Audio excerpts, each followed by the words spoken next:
Welcome. Please proceed. Great. Thank you very much, Chairman Harkin and Ranking Member Enzi and members of the committee for the opportunity to testify on an issue that is so critical to America's future, supporting hard-working middle-class parents so that they can improve the well-being of America's children. My name is Ann O'Leary. I'm the Children and Families Program Director at the Center for the Next Generation and a Senior Fellow at the Center for American Progress. I come before you as an expert on the subject of work, family laws, and policy. The United States has built its economy and its social policies around the assumption that when a child needs care, there'll be a family member who'll be able to be away from work to care for that child. This assumption has long been faulty, as mothers have rapidly increased their participation in the workforce, yet have entered a world of work that has never fully updated its employment policies to account for workers that combine work and family responsibilities. It's now all too evident that few families have a stay-at-home parent, as the vast majority of families now rely on the income of mothers. Today, just 25% of families consist of married parents, with one at home and the other working. The income of mothers has thus become an essential component of family stability. 4 in 10 families rely on mothers to bring home at least half of the family income. And another 2 in 10 rely on mothers to earn at least a quarter of the family income. What is less well known is that children are increasingly facing health and educational challenges that demand greater time and attention of their parents. From 1994 to 2006, the prevalence of chronic health conditions in children, including asthma, obesity, and behavior and learning problems, doubled from 13% to 26% of children. More than a quarter of our children have chronic health conditions. Any one of these issues leads to absences in school for the child and missed work for parents. A child with asthma, for example, misses an average of 8 school days a year. This means that parents must miss work to care for the child, or to take the child to a doctor, or they have to find backup care, or simply go to work and leave the child at home alone. The other trend impacting children is the rise of single-parent households and the correlation between single-parent households and poor educational outcomes. In 1975, 9% of our families were headed by a single-employed parent. Today, that number is 24%. International assessments of reading skills illustrate what that means. U.S. children in single-parent households scored 23 points lower than their peers from 2-parent families. That's true even when you account for socioeconomic background. Other countries with large populations of single-parent households, such as Chile or Austria, did not see such a difference in educational attainment. Researchers attribute this disparity to our lack of pro-family policies that provide single parents sufficient time and resources for their children, including our lack of paid family leave. The United States has no laws that require employers to provide paid sick days or provide workers with a right to even request flexible work hours. And many middle-income workers do not receive the same pro-family workplace policies as their professional counterparts. Up to 1/3 of middle-income wage earners have no access to paid sick days. Only half of the American workforce has the right to take unpaid family and medical leave with a guarantee that they won't be fired for doing so. As for guaranteed paid family leave, it's the law in 178 countries. That's 91% of the world's nations. It's not the law in the United States. Nor do we have paid family and medical leave. Employers that do offer these benefits tend to provide them almost exclusively to professional and high-end workers. As Mother's Day approaches, it's fitting to think of the challenging job we ask of mothers and fathers. We ask them to raise their children on their own with no guaranteed paid off for even when their child is born or in the early days after their child is born. We ask them to provide care and attention to a child with a chronic health condition, but allow them no flexibility to schedule work and doctor's appointments to make that possible. We ask far too many parents, many of whom are single mothers, to subsist on a minimum wage that barely allows an individual to live above the poverty line, affording them little chance to provide quality child care. These challenges will not be addressed by a quick fix. But if we don't tackle these hard problems of providing true pro-family workplace policies and ensuring that our country has affordable, quality child care, we will be leaving a generation of parents unable to meet the needs of their children, and a generation of American children less healthy and educated than they deserve to be. I'll leave you with one final thought that has always stayed with me. Upon the birth of my first child, my very dear, elder, and now late cousin, Deborah Delfonso, told me that the greatest gift that I could give my child would be the gift of my time, the gift she was able to give her own daughter before MS took her from us far too early. When I do my work, I often think of Deborah and think what a different country it would be if we had an employer policies that truly allowed parents both to economically support their families and to give their children the great gift of time. I thank you, Chairman Harkin and Senator Enzi, once again for calling this hearing and for making clear that these issues are central to rebuilding the middle class, the strong middle class we need in America. Thank you. Thank you very much, Ms. O'Leary. Ms. Lichtman, welcome. Good morning, Chairman Harkin, Ranking Member Enzi, members of the committee, and my fellow panelists. I particularly want to thank you, Senator Harkin.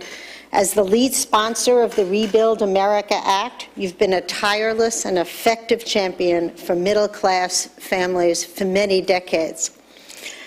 I am Judith Lichtman, Senior Advisor at the National Partnership for Women and Families, a nonprofit, nonpartisan advocacy organization which for 40 years has worked to promote fairness in the workplace, access to quality, affordable health care, and policies that help women and men meet the dual demands of work and family. This hearing comes at a critical time for our nation's workers and their families. As Ann has discussed, demographic changes and an uneven recovery point to a perfect storm that demands new national public policies.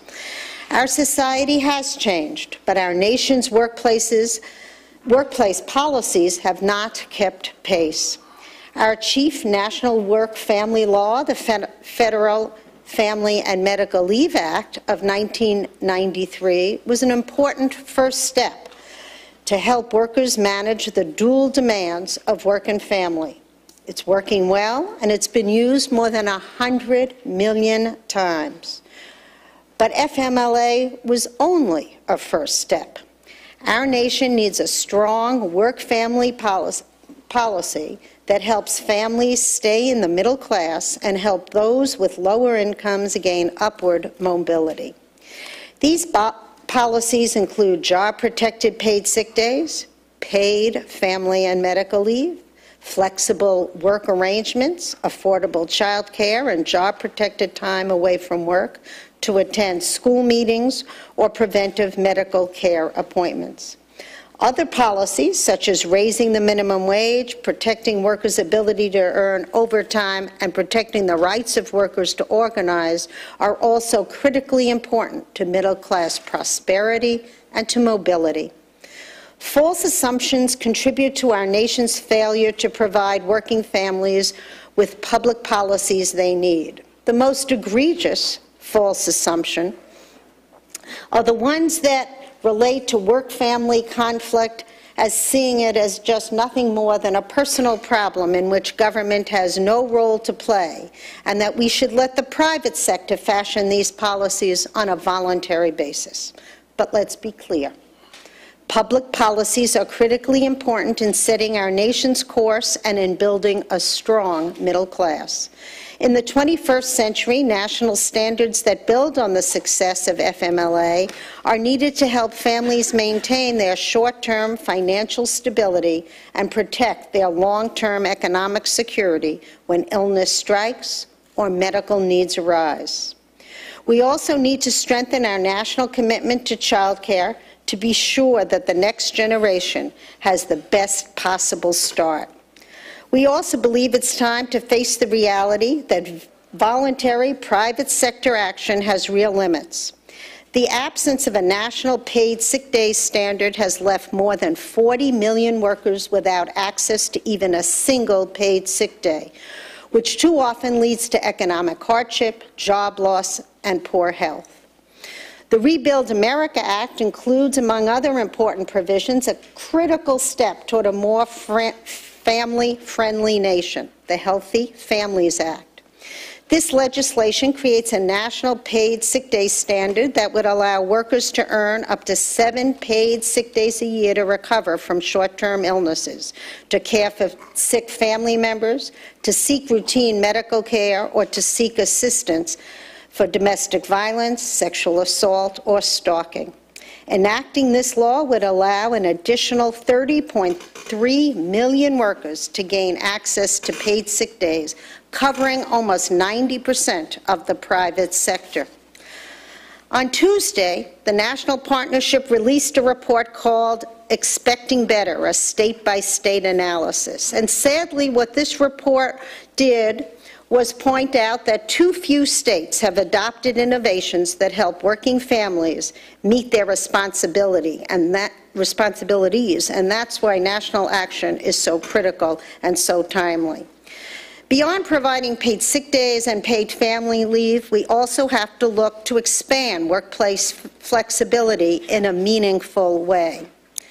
And finally, we recommend several ways to expand the Family and Medical Leave Act to include workers in small businesses and those who work part-time, to allow leave to address domestic violence, sexual assault, or stalking, and to expand the definition of family member to allow domestic partners and the children of domestic partners to become eligible.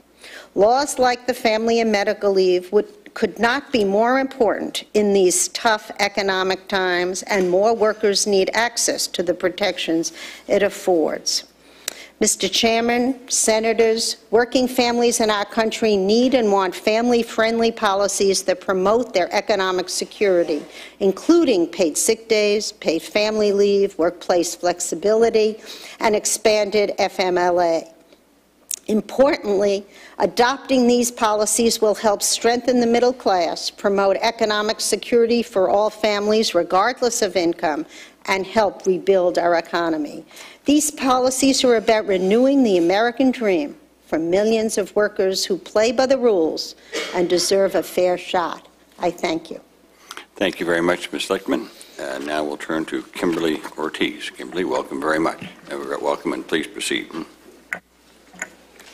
Good morning, and thank you all very much for inviting me to speak on this important hearing in honor of Mother's Day. I'm grateful for your dedication to these issues and for the opportunity to let you know how they have personally impacted me and my family. My name is Kimberley Ortiz, and I'm a single mother of 2 boys. We live in the Bronx, which is the poorest urban county in New York City, where nearly 3 in 5 Hispanic single mothers like myself live in poverty. My son Aiden is almost 6 years old, and my son Ethan is 4 years old. They're beautiful boys who unfortunately are both on the autism spectrum and require special needs. Most of my jobs have been in retail and have been low wage. Starting at 16 years old, I worked full-time, mostly earning less than $10 an hour. I've stayed at the same jobs for years at a time, receiving promotions, but no raises to a livable standard. I learned very young that I was poor, and it felt what poverty is like for most of my life. Growing up as a kid, I remember times where we had no Thanksgiving dinners or Congress and come and cut off the lights, and I don't remember a time where we didn't rely on food stamps. Now, as a mother myself, working full-time, I unfortunately also have to rely on food stamp and Medicaid because my earnings are simply not enough. I worked at the Statue of Liberty for almost 5 years, and even with the title of assistant manager, was only making $9.25. Catering to New York City's large tourist economy, where approximately 4 million people visit each year at $20 a ticket. Despite the steady flow of tourists to the statue, I was only notified of my schedule 3 to 4 days ahead of time. I was supposed to receive my schedule about a week in advance, which isn't much, but it never happened. Still, I was eager to work hard, and I volunteered my time as much as I could. I would come in early, offered to stay late, whatever was needed to get the job done. Towards the end of my time at the statue, I gave birth to my first son, Aiden. I literally didn't buy anything for about a month and a half because I had to take that time off because they didn't offer any maternity leave or anything like that, and I was on survival mode. But nothing extra except for what my sons needed, and I had to borrow money here and there from my very poor family, literally 20 bucks here and there. Once Aiden was born, my manager's attitude completely changed toward me. I still wanted to work full-time, but I needed hours that were conducive to family life now. So because I couldn't come in at 5:30 a.m. anymore, they cut me from 45 hours a week to about 15, even though I had seniority, was available for more hours, and desperately needed them. My managers were not flexible with me, even though I had been extremely flexible with them. I worked everywhere in the statue, from the kitchen to the gift shop to inside the statue and the audio tours. I thought that the years of hard work I provided would come into consideration. Unfortunately, I was wrong. My managers started calling me unreliable, and if an emergency popped up, and they will with newborns, I was penalized. One time, my son got really sick with a double ear infection, and I had to take 4 days off work to care for him. I called my manager from the emergency room to let her know what was going on, and she said she didn't know if I would be penalized, if there would be any repercussions for this time off. I submitted notes from the doctor, but was still disciplined. These 4 days were unpaid, so once again I had to borrow money from friends and family members. Healthcare became a huge stress in my life. The Statue of Liberty offered benefits, but they were very expensive. I made about $260 a week, and $45 went towards this healthcare that they provided. But I realized that the co-payments were also about $40, even if I didn't need to see a doctor. I discontinued that coverage and was forced to rely on free clinics since I didn't qualify for Medicaid. Somehow $260 a week for a family of 2 was too much to be eligible for Medicaid. We'd experienced 6-hour waits at these free clinics, and each visit was an all-day affair. It was a double-edged sword. I had to go to the doctor, but yet I had to take the pay cut. I sadly realized that the years of loyalty and hard work meant nothing.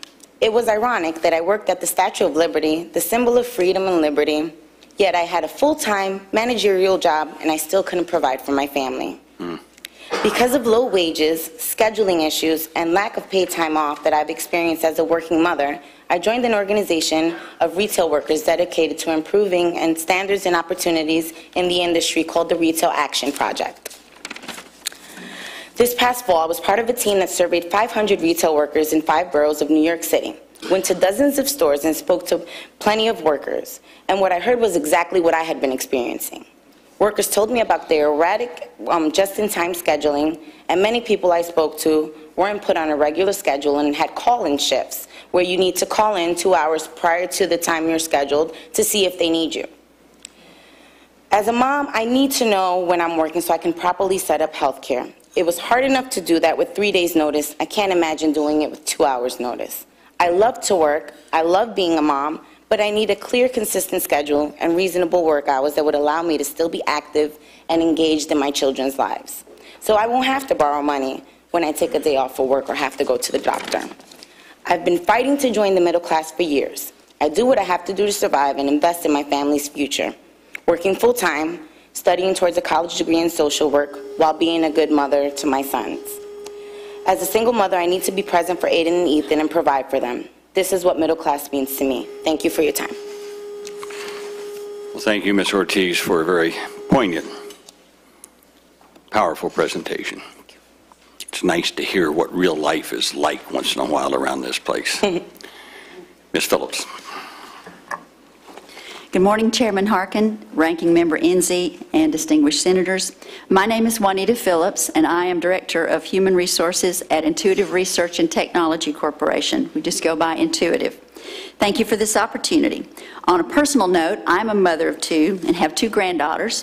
3 of the members of my HR team are also young mothers, so we are all excited about Mother's Day this weekend. I appear before you today on behalf of the Society for Human Resource Management, or SHRM. SHRM is engaged in a significant effort to educate HR professionals and their organizations about the importance of effective and flexible workplaces, which has included their partnership with the Families and Work Institute, one of the key elements of which is the When Work Works initiative.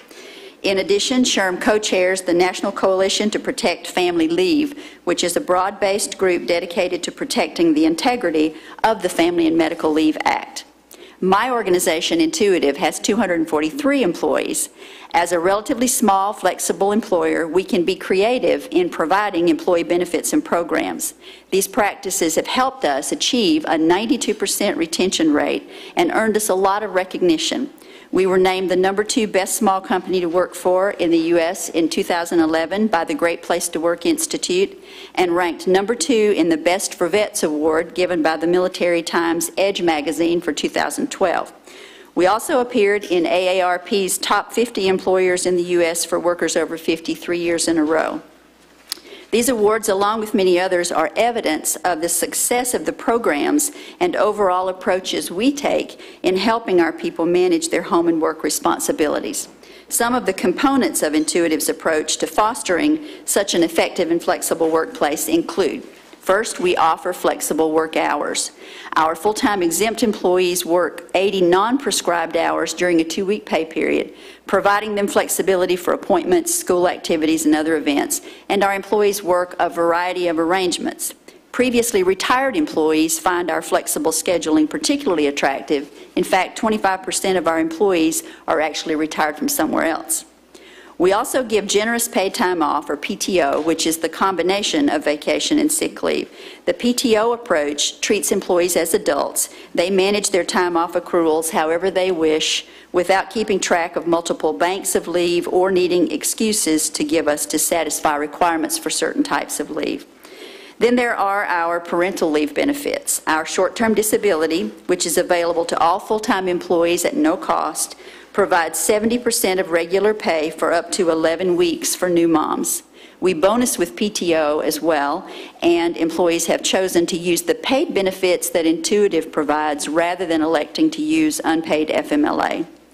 We have a very robust Veterans Information Program, or VIP we call it, that includes providing up to 3 days off with pay per year for VA hospital appointments or for a family member's mid-tour return visit. And we love calling our vets VIPs.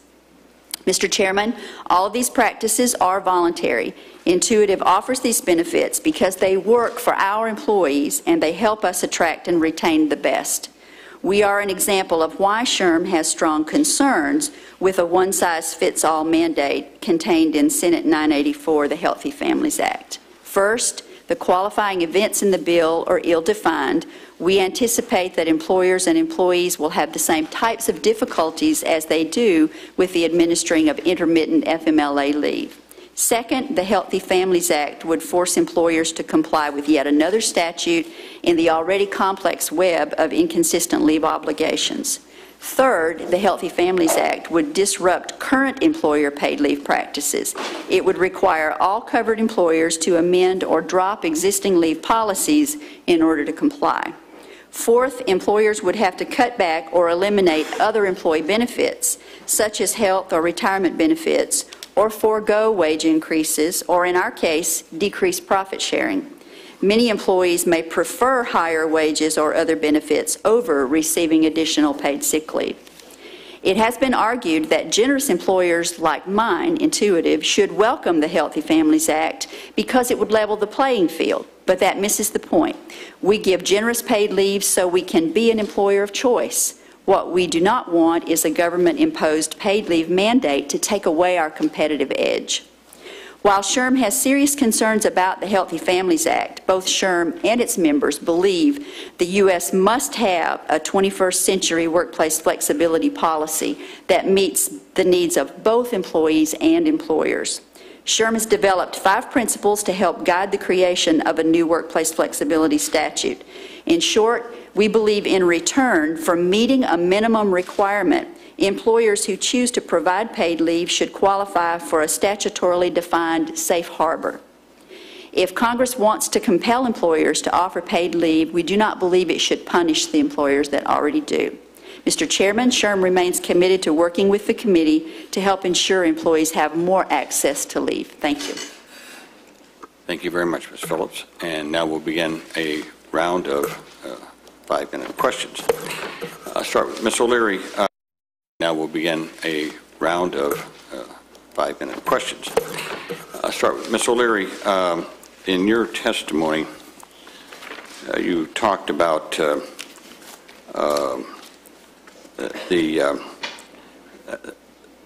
how the number of benefits under the Pregnancy Discrimination Act, how the number increased. From 1961 to 65, only 14% of college-educated women workers received paid leave through before or after birth of the first child. This number dramatically increased to 59% in the immediate period after passage of the PDA and holds at 66% of professional workers in 2008. Okay, but the next sentence is what's important. For less educated workers, the law has made little difference with regard to employed benefits because these workers are less likely to have access to any paid leave. For workers with less than a high school degree, the access to paid leave after childbirth remains nearly constant from 1961 to 2008, fluctuating between 18 and 19%. I was just listening to Ms. Phillips. I don't know about Intuitive. I don't know the nature of the workforce, but it sounds like a highly educated workforce. I don't know, but it sounds like it just from the kind of work you do. But I'm interested in this dichotomy between highly educated workforce that have professional jobs and people like Ms. Ortiz who are just struggling. They have a job where they're just, maybe they're trying to, I understand, I don't know Ms. Ortiz, but I guess you're trying to get a further education, but they're working. They have 1 or 2 children, but they may or may not have just a high school education. So what about that dichotomy? Address yourself to that. Yes, thank you so much, Senator Harkin. I think this is a critical... Oh, I can't hear you. Punch the button. Oh, I apologize. There we go. Thank you. So I think it's really critical to understand what the Pregnancy Discrimination Act does. The Pregnancy Discrimination Act is something that requires employers not to discriminate against women who are having a child. In the sense that it makes sure that they have equal benefits to the benefits that are already provided to all employers. So for example, if an employer provides paid sick days or they provide short-term disability, then women should be able to access that for the purposes of giving birth to a child or anything related to pregnancy and childbirth. The fact of the matter is that when this statute passed, many professionals already had, professional men and women, already had access to these types of work because it's a way of retaining professional employees. We want to make sure to keep them. However, low-wage workers generally had them only if their unions were bargaining for them. So we had about, as I said, 18% more lower-wage workers at the time, 1969, had access to this than college-educated. So what happened is the moment this passed, that meant that professional workers immediately got access to the short-term disability or the paid sick days, but it provided no affirmative right, and no affirmative right to make sure that you could take leave. So this story hasn't changed really for low-wage workers. I think if you just take a personal story here on this panel and contrast me with Kimberley in terms of the situations we have. My parents were in the middle class. They put a second mortgage on their home in order to put me through college. I was very lucky and was able to get very highly educated. I have 2 young children, 5 and 2. My 2-year-old has some health issues. He's really struggled in the first couple of years. I've had to take him to physical therapy and occupational therapy. My boss, who is here today, has been incredibly flexible with me, and I feel so lucky for that. I sometimes will call in the morning and say, I can't come in until 11 o'clock, or I'm going to have to take 2 hours off in the middle of the day today to deal with this. What a contrast we have right here at our very table between my situation and the situation of Kimberley. This is what's wrong with what's happened with our laws, is that we haven't actually made sure that not only am I protected, but all workers are protected, including the Kimberleys of the world. Well, I think that's a very important point, and I also think it's important to point out that people talk about the Family Medical Leave Act. It's now 20 years old. The workforce today is different than it was 20 years ago, but even FMLA only covers about half of the workforce.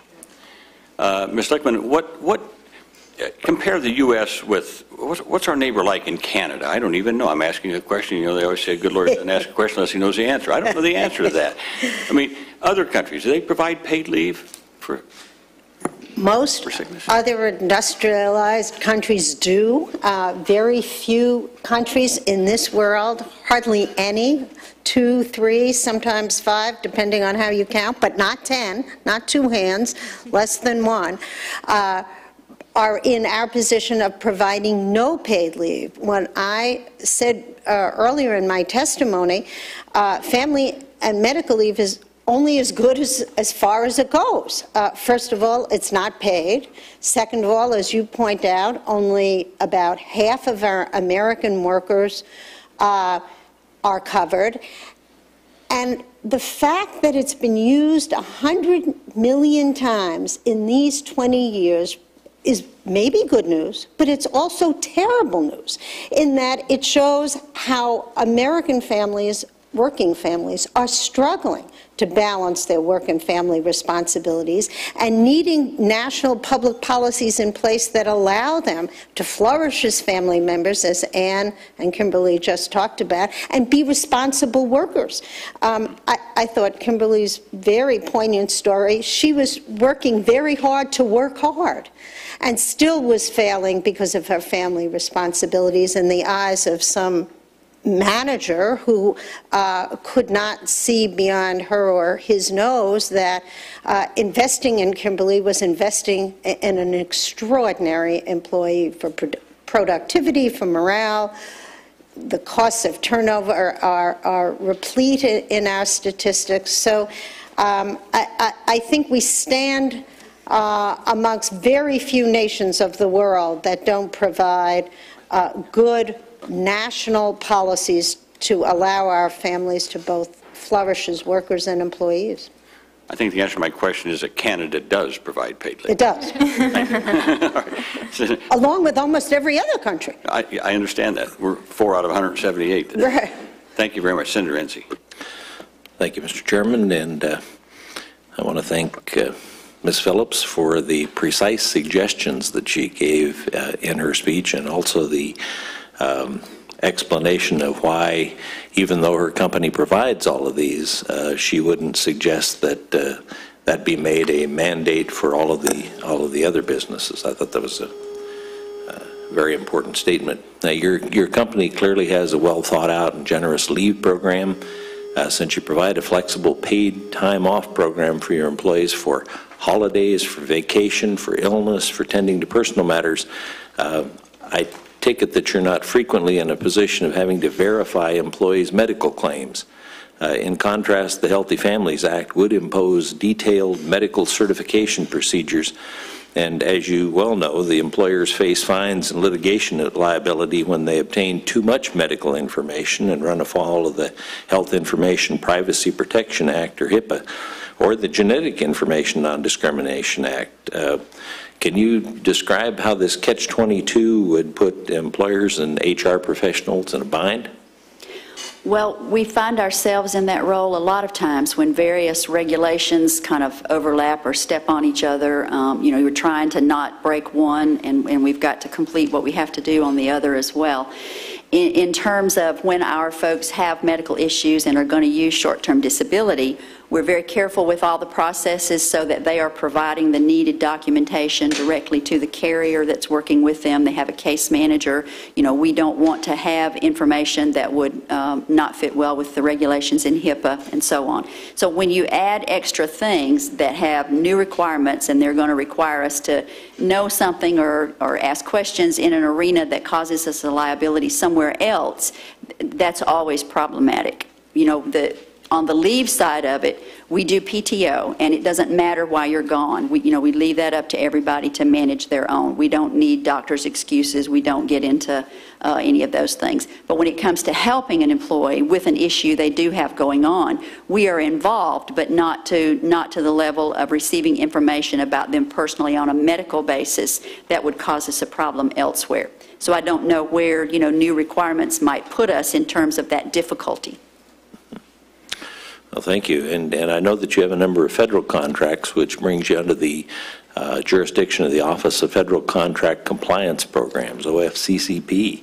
I understand this agency requires a number of annual filings and is looking at increasing the data that contractors like you are going to be required to maintain and submit. Could you describe the manpower it takes your small company to comply with this OFCCP rule currently and the value you get from that effort? And if you have any suggestions to reduce that burden, we'd appreciate it if you'd share those. Well, we don't pay somebody else to write it. We write our affirmative action plan. I do. There's a lot of time involved in gathering the data. Occasionally, I might have some of my staff help a little with some of the numbers down in the weeds, but I generally pull all that data together. a company like ours that is trying to be the best and get the best is always pulling data and looking at it anyway.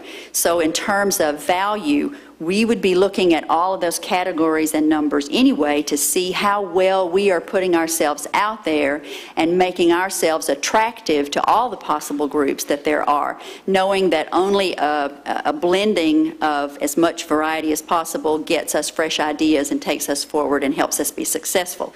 In terms of the suggestions that the OFCCP has out around, I think, for example, gathering more numerical data about veterans or gathering more numerical data about disabilities.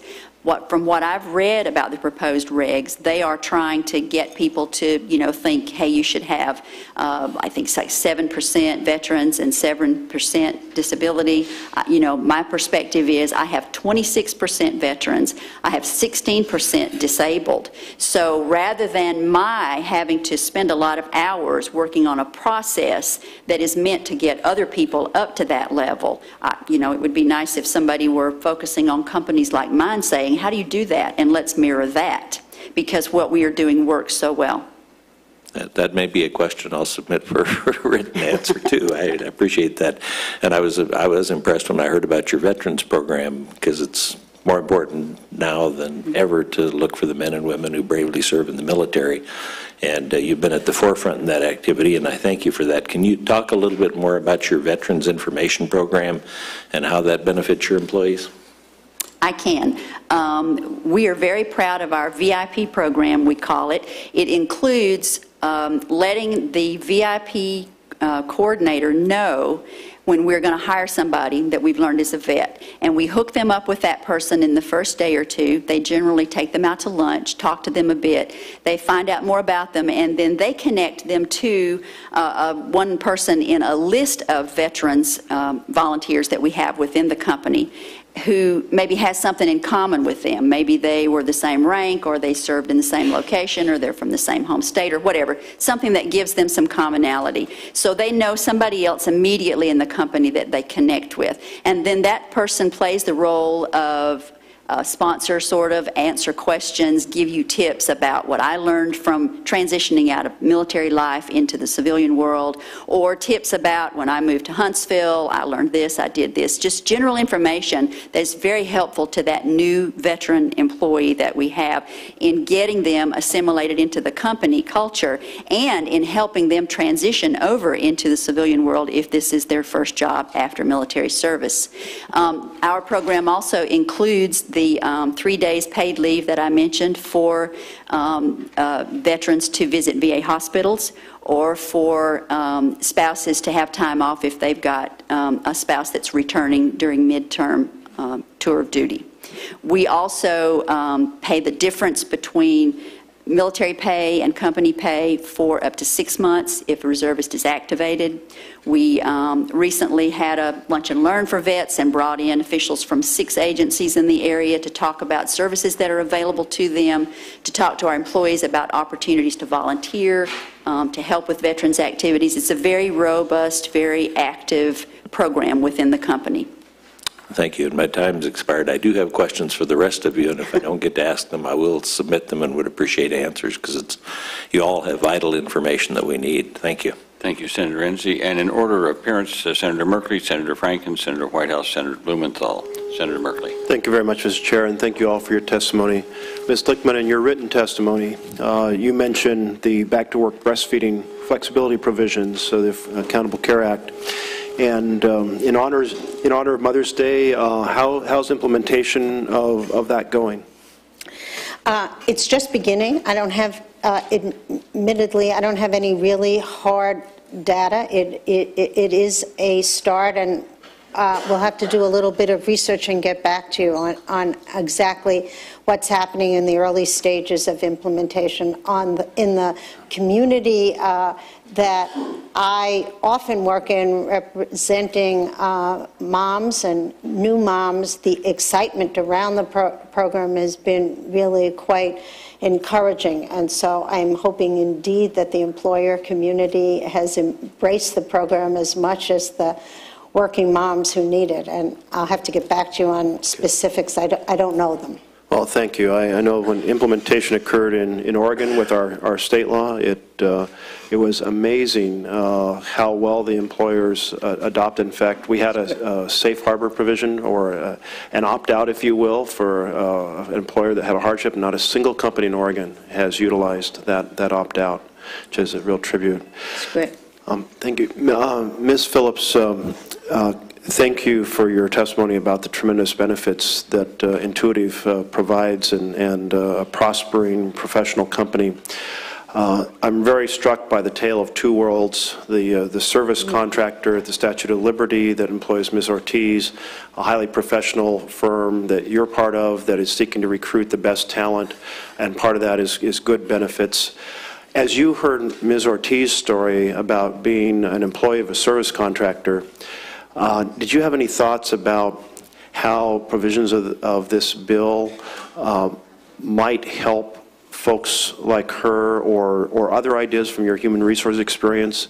Because here she is trying to raise a child, her hours have been reduced, her scheduling is uncertain, her benefits are minimal, and it's a different world from the world you live in, but yet you are in human resources. Any thoughts on that, the different challenge in the service world and the professional world that you're part of? Mm-hmm.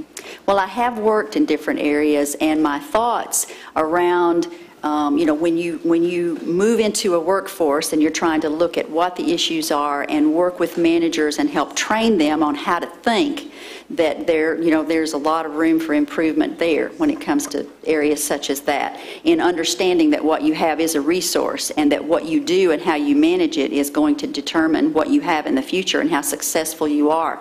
In my thoughts around regulation, if we make it so that the good employers can flourish in what they're doing, and we make it so that others try to do what they're doing, then my hope would be that a company who looks at it differently would come to say, what are they doing that works so well? Why do they get everybody in town working for them? And that then companies such as ours could have an impact in that sense. If there were if you provide all of these things, then you have safe harbor, you're going to fit into this category and be fine, then that would be a real incentive, I would think, to companies to do better at how they manage all those things, how they take care of their people, what kind of benefits they offer. I suspect that the firm providing services at the Statue of Liberty is submitting a contract proposal. Often a low-cost proposal is chosen, so they have tremendous incentives to strip employees down to the very minimum of benefits, kind of very different than the incentives in a professional environment where you're trying to retain employees. So I'm not sure that would work in that setting, but I appreciate your thoughts on it. The government could look at choosing best value rather than lowest cost when they choose a contractor. Yes, and in some ways that's what this conversation is about, because it's how do you define best value? Does best value include basic guidelines for how people are treated when they're employed? And that's the heart of this discussion, really. There's a growing movement of what is essentially on-demand scheduling, which is extremely difficult for working families because you have to be on call all the time in order to work even a few hours a week. And Ms. Ortiz, as you went to 15 hours, it sounds like that's close to what you were. You had to be available because you got very short notice on when you were scheduled. So you couldn't, for example, say, well, I've got 2 days of work there, so I can take a second job and have 3 or 4 days of work over here. Is that a fair characterization? The days that I worked varied, so I never really knew, so there was really no preparation because I never knew what days I would be scheduled for. Okay. Any additional thoughts that you have on kind of the basic outline of what would be very helpful to you? Better requirements on scheduling? I think we definitely need better requirements on scheduling. Workers do need a few paid sick days, and I think that the minimum wage should be, not equivalent with the cost of living and with the rising cost of living at that. Yeah. As I was looking at the basic math you were presenting, when you were reduced to 15 hours, you're earning $135 a week, which is, $8,000 or $9,000 a year. I don't know that any of us have ever walked in the shoes of trying to raise a child with medical difficulties, earning a modest amount. And I really appreciate you coming in and sharing your journey, because it's so reflective of the challenge that so many working Americans are facing today. And thank you for sharing that. Thank you for having me. Senator Franken. Well, I want to thank all the witnesses for being here today. I'm very proud of our chamber of the Senate today. Here we are, a House of Congress, having a hearing on a subject that unquestionably impacts women disproportionately, and our witnesses are actually women. That's such a very proud chairman and the ranking member for that. It is, we're talking about Mother's Day in this, and I just would like to say something about my mother-in-law, Fran Bryson, who turned 89 yesterday. When she was 29 years old, she was widowed. Her husband, a World War II decorated veteran, died in a car accident, leaving her widowed with 5 kids. And she, I don't think she'd mind me saying this, that she worked in the produce department of a grocery store. All those kids, my brother-in-law Neil went in the Coast Guard and became an electrical engineer.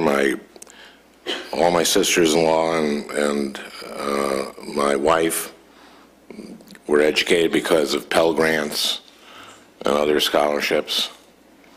And my mother-in-law, when the youngest went to high school, she herself went to college on the GI Bill and graduated and became a teacher and taught Title I kids, and because of that, all her GI loans were forgiven. A real testament to what everyone in that family became.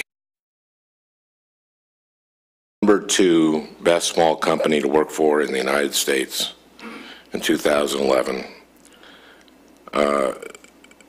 That means presumably all but one small company in the country is worse than you, by my math. And so, which begs a question that I'd like to ask of either Ms. O'Leary or Ms. Lichtman. If, you know, in a sense, what we're saying here, and what Ms. Phillips is saying, is that she wants to preserve her competitive advantage. But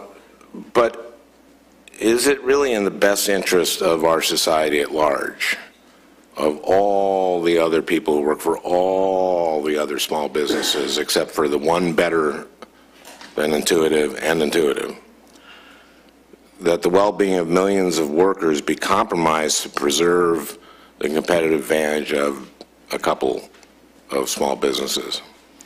Senator Franken, if I can address that question, I appreciate you raising it, because I've been sitting here thinking about this issue of our country's competitive edge and how we help not just businesses flourish, but how we help our children flourish and how we help our families flourish. The poignant example of your own family, your in-laws, I think is a perfect example where we look at a single mom who had financial resources because she got aid from the government because of Social Security disability insurance, and then presumably she had an employer that provided survivor benefits. Survivors benefits. So she had, you know, some supplemental income, which I think is so critical, and it was presumably an employer that supported her in doing the work she needed to do as a single mother. This isn't the case for so many. We actually at the Center for the Next Generation are about to release a study looking at the competitiveness of how the United States is doing and investing in our children versus how our global competitors are doing, China and India. It's surprising, I think, when you look at this, that actually China and India have much better pro-family policies than we do. They have paid maternity leave in those countries. They support women entering the workforce, and they provide resources when families have The one-child policy in China is kind of bad. yeah, so there's some problems, obviously, the one-child policy and the inequities in that country. But the fact of the matter is that they have billions of people that they're educating and investing increasingly in education and in pro-family policies. So while we just certainly don't want to replicate their one-family child policy, I think we can learn from our competitors, and we have to remember that the competitive edge is about not just businesses, it's about making sure that our children can compete and can thrive in the world ahead. Well, I was taken, and I know my time is up, but this will only take a second, that about the paid family leave, that we are one of just a few countries. The others are Swaziland and Papua New Guinea that I can find.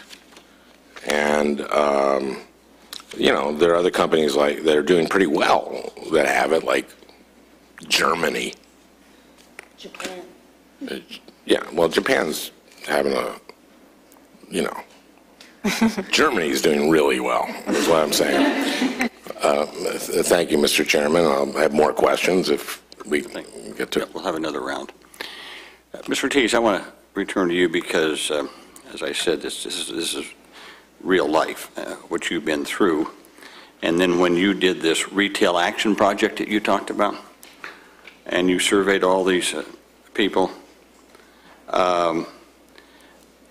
again, it seemed that the people you surveyed, at least from what you said in your testimony, were just sort of, they never really knew what their schedule was going to be. They could be at the whim of a call in just a couple of days. And you said out of the workers surveyed, less than a quarter had ever taken a paid sick day, and only 17% had a set schedule. You know, again, when you work for a great company like Intuitive, I get probably pretty good schedules, and you know what your work is like. But I'm thinking of people that, you know, let's face it, the people that clean our public bathrooms, the people that sweep the floors, the people that work behind counters at the Statue of Liberty and places like that, people who are maybe starting out in the workforce or perhaps because of education, language skills or whatever, they're stuck. I mean, that's their life's work.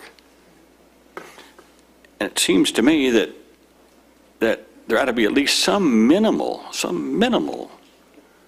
kind of a federal law that would say that you get to take some time off, paid time off for a sick child or a sick parent or maternity, some basic like that.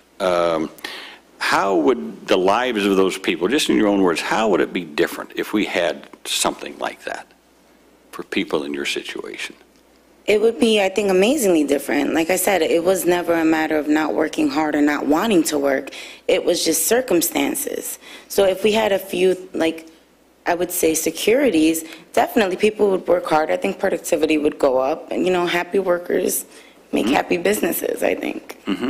So I think that it would definitely increase productivity, and it would better people's lives. Like, well, you talked about your own difficulty when you had your children, and I sort of detected that your manager, whoever your boss was your boss, he or she, sympathetic to your need to take time off? They say, sure, take time off. How did that work? They're completely not sympathetic. That was my first job. I started at 16, and I was very eager to work. I would come in at 5:30 a.m., stay till 11. If they had an event, I'd stay overnight. And when I had my child, that changed. So it became, this is not, you know, Johnny on the spot or Kimmy on the spot anymore. She has to be home at a certain time. She can't come in at 5:30. So they were not sympathetic at all. Like, I was then labeled unreliable. I just, again, back to what I said, starting with Ms. O'Leary, is that there, you know, I think I heard something, we don't want a one-size-fits-all, Ms. Phillips said, in terms of law, but it seems like we do need a one size that puts a basic floor out there. below which we say people just aren't going to fall. You know, that you're going to have some paid time off if you have a child, if that child gets sick, if you need a parent that needs attended to, that there'd be, because people who are making the kind of income Ms. Ortiz is making, and with 2 children who have medical needs, I mean, you just can't give up a paycheck or a half a paycheck or even 2 or 3 days or 4 days of paid. Even if you, so that's the stress that comes in. I want to take care of it, but I can't give up my income. If I give that up, then my family will suffer in other ways. So that's the bill that I introduced, the Healthy Families Act, is geared towards that. Not a one-size-fits-all, but sort of, here's a floor, folks. We just aren't going to let people go below that. And to put America back up as a nation that has at least some basic human rights floor for people who are working in jobs that don't provide that basic structure. I don't mind safe harbor things and stuff like that. That's fine. But as long as there's some basic thing where they can't go below. If a safe harbor, for example, in California, which has great leave policies, paid leave policies. I know my daughter works out there and she got advantage of it. It's wonderful. But if you just had a safe harbor, then would employers be able to go below that? It would seem to me we want to let the states still have to set floors if they want to in their own states. But there ought to be some national floor that we have in there. Now, I just want to correct one other thing, too. The Healthy Families Act does not require employers to collect medical certification. It gives them the choice to do so if they want to. And that was in response to say, well, maybe people will cheat or something like that. Well, you give the employer the option if they want to require the medical certification, they can, but the bill doesn't require it. Well, that's it. Okay, I'll turn to Senator Enzi. Thank you, Mr. Chairman, and I think we're all upset with Ms. Ortiz's situation. Now, as I understand it, the Statue of Liberty is a national park, and the national parks contract with people to run gift shops and food services and all of the different things that they do there. I'm not familiar with the Statue of Liberty. I am a little familiar with the people in Yellowstone Park that provide different services and how they have to bid. And it does seem to me like if we're going to, that maybe we ought to try out some of these things on the federal contractors. You know, how are we letting a federal contractor get away with this? You know, but we haven't tested this in a laboratory yet, so now we're going to impose it on all the small businessmen when we're not even imposing it on the federal contractors. So that might be a logical place to start on this and see how it all works out, but because that is pretty appalling. Yeah, I like that. Me too.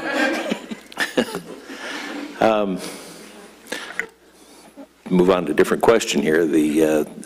For Ms. O'Leary, the Center for American Progress publicly supports and advocates for this Healthy Families Act, and I assume that you support it as well. Now, as you know, the paid leave mandated under it could be applied for any absence resulting from obtaining professional medical care.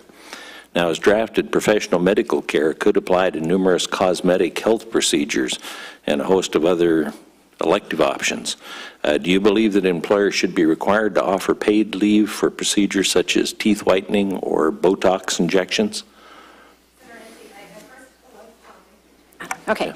Senator Enzi, first I just want to thank you for your suggestion on federal contractors. In my role as a senior fellow with the Center for American Progress, I wrote a paper suggesting that we should start with federal contractors in terms of requiring paid sick days and requiring greater workplace policies. Because as you say, we shouldn't have our great nation's Statue of Liberty or other national parks offering employees benefits that don't support workers. And so I just want to applaud you for that recommendation. I think think it's so critical, and I'd love to work with you on thinking about how to move forward with that.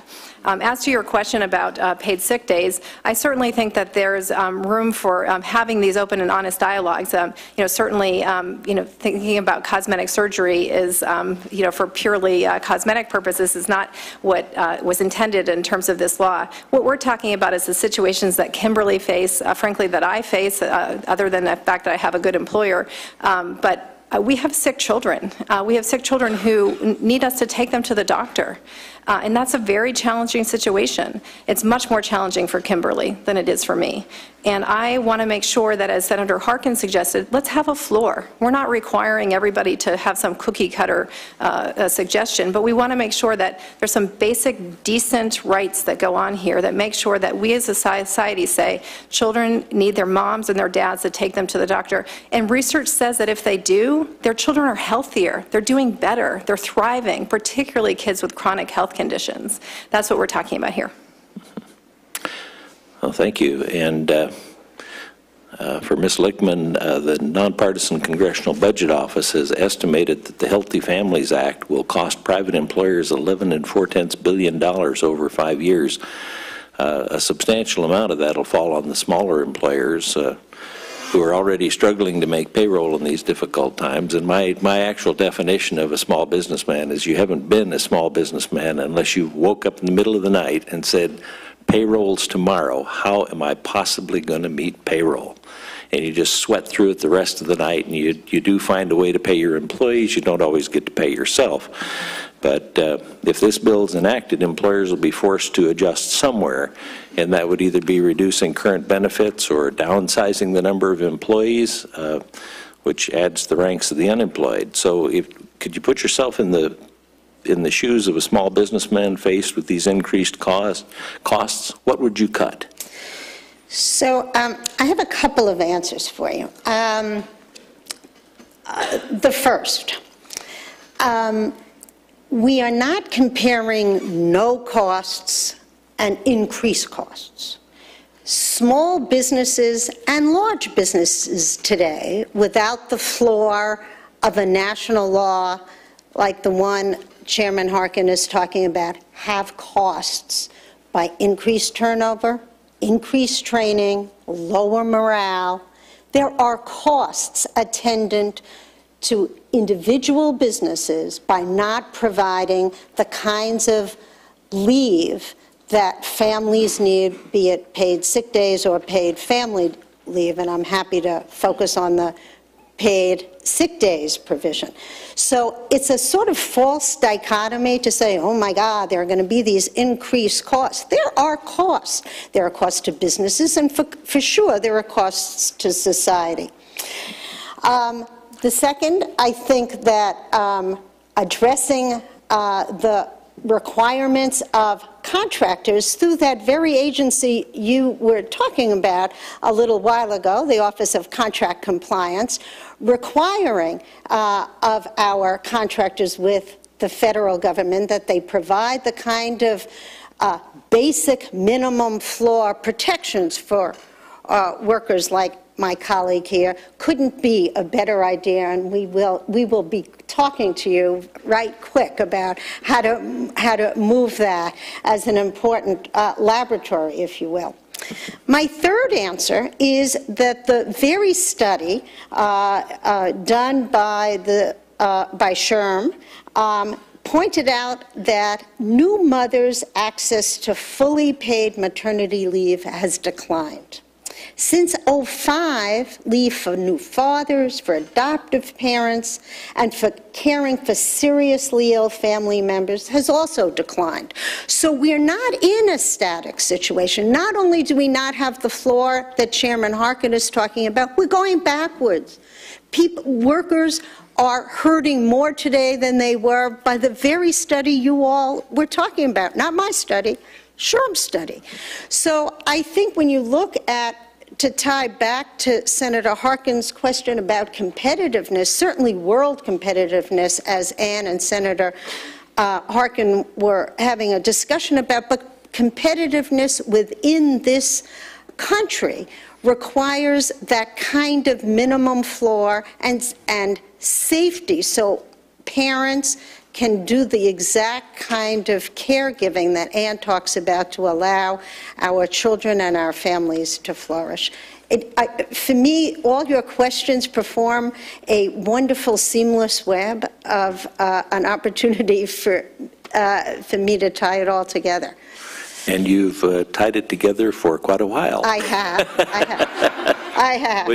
Age is on my side. Which prohibits me from doing some follow-up questions on that, which I'll do them in writing, because I'm going to have to leave 15 minutes ago. I couldn't pass up the opportunity to ask some questions, and I do appreciate the answers, and there are some things that can be done, but I think some of the people haven't been in small business before. Senator Franklin. Well, I do also think that the ranking member's suggestion on applying this to federal contractors is a very good idea, interesting idea. I will say I know this about the ranking member. He is a voracious reader, and I suspect that he may have read your paper, Ms. O'Leary, and gotten the idea from there. It's just, I just suspect that. And I also know that he knows Yellowstone very well, because Wyoming shares that with Montana, and it's a beautiful, beautiful. But he said he didn't know about the Statue of Liberty. It was given to us by the French. And the arm was put on upside down the first time. Was it? And the torch was like down? Okay, well, I think I'm wasting my time now. And I'm the one to blame. I'd like to ask about the Older Americans Act. I think we ought to reauthorize it. And I was wondering if anybody has any thoughts about, for example, the National Family Caregiver Support Program, and what role that plays for supporting mothers and families. We have a situation where we have, we're just going to have a lot of seniors, and we're going to have a lot, and the Older Americans Act, for those who aren't familiar with it, was founded in 1965 as a way of allowing our seniors to stay in their homes and not go to nursing homes. And it provides all kinds of great stuff. And one of them is respite care, which is if you're taking care of an older parent, say, or a husband who maybe has Alzheimer's or something like that, there are these great volunteers who come in and provide that kind of care. Can you speak to the reauthorization of the Older Americans Act? I see Ms. Lichtman has her hand up and is aggressively wanting to answer. And then anybody else, obviously. I think Ann as well wanted to respond. I think it's very important. It's a vivid example of what the government can do to help individual families, frankly, make it through every day. And the plethora of programs you outlined are very important in sustaining our families. The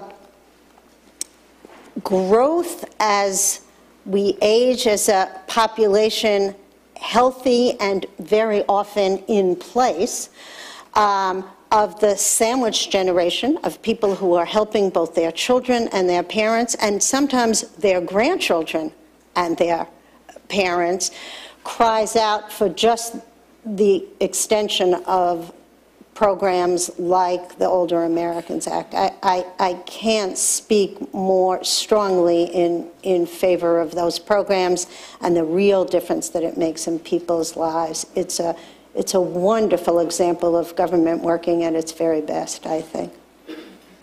I was just going to add to Judy's statement that one of the things that you mentioned, Alzheimer's, is something that our country is really facing in great degree, which is that because people are living longer, Alzheimer's is a disease that it largely impacts people who are 65 and older. We're expecting to see a tremendous increase in individuals who are living with Alzheimer's. And as a result, these policies that the government has put in place are so critical to keep people in their homes and to ensure that we have families who are able to care for their ailing and elder relatives. But it's frankly based on the idea that there's somebody at home and that we actually have workplace policies that allow people to be away. We need to have both. We need to make sure that family, that people can stay in their home, but that there's a family member there to help and that they get the respite they need. So I just want to applaud you for, working to reauthorize that. I think it's incredibly critical, but it also we need to make sure that, for example, under FMLA, when I did a report on Alzheimer's, and I found that 4 in 10 caregivers of individuals with Alzheimer's didn't qualify for FMLA because they were taking care of somebody who didn't meet the definition of somebody in the family they could take care of. So, for example, they were taking care of their mother-in-law or their father-in-law. They were taking care of their aunt or uncle, and none of those people are people who you can actually qualify for FMLA leave, and that's a problem. Ms. Ortiz, thank you for coming to speak today. I do think we're talking, about two different worlds. I think Intuitive. Yeah, sounds like a great company. And again, the second best. Every other company is worse except for one.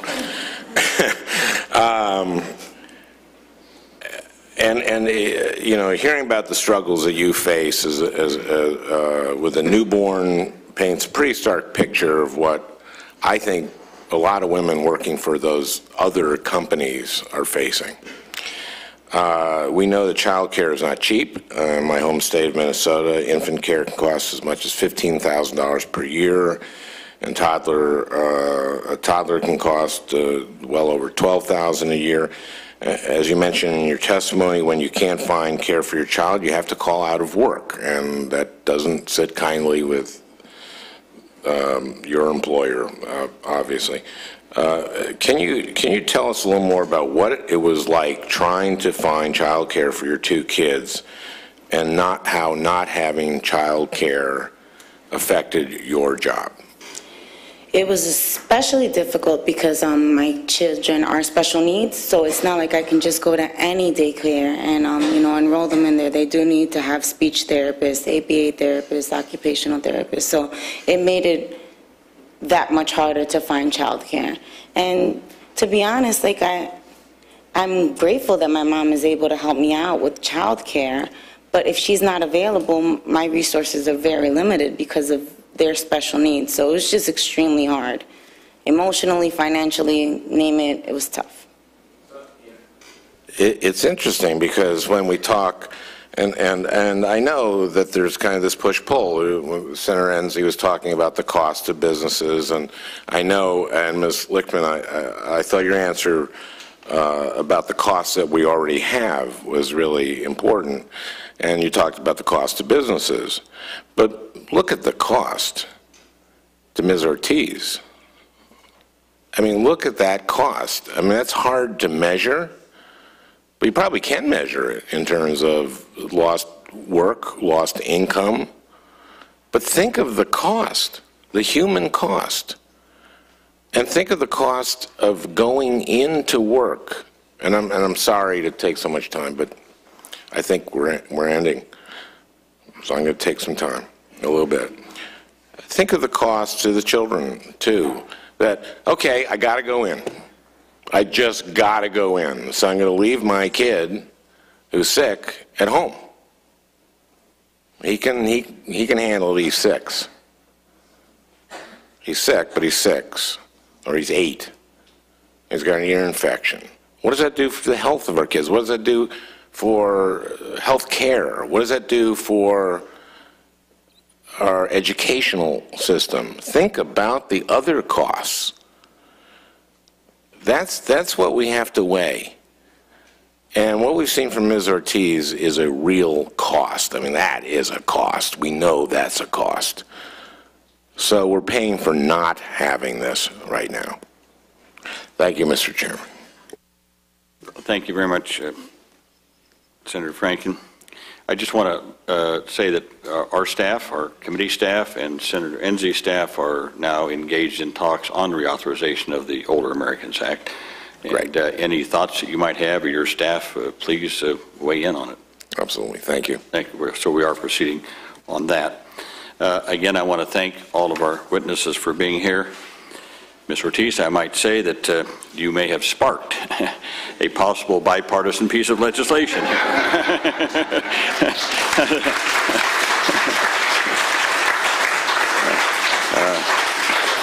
So this may actually move ahead. I thank you all for enlightening testimony. On the one hand, I think companies like Intuitive we need to hold up as an example for other companies to follow. We need to do more to encourage that and to again, exemplify companies like that. At the same time, I would say, obviously I would since I introduced the legislation, that we need a federal floor. And the Healthy Families Act only says 7 days. 7 days of paid sick leave a year. I mean, that's hardly nothing, which women could use, or like some people don't even provide for paid maternity leave. Now, at least they could use that for that. It's only 7 days, for crying out loud. So it's just the barest of minimums for that. But I think it would at least begin to move us in the right direction. So both hold good companies up, but put some kind of a national floor there below which we won't go. And so I thank you all very much for your leadership, all of you, and for being here today. Mother's Day is this weekend. I'm going to throw out a thought that is kind of beguiled me for some time now. We have a Mother's Day now, and then we have a Father's Day in June, right? Why don't we have a Mother's and Father's Day?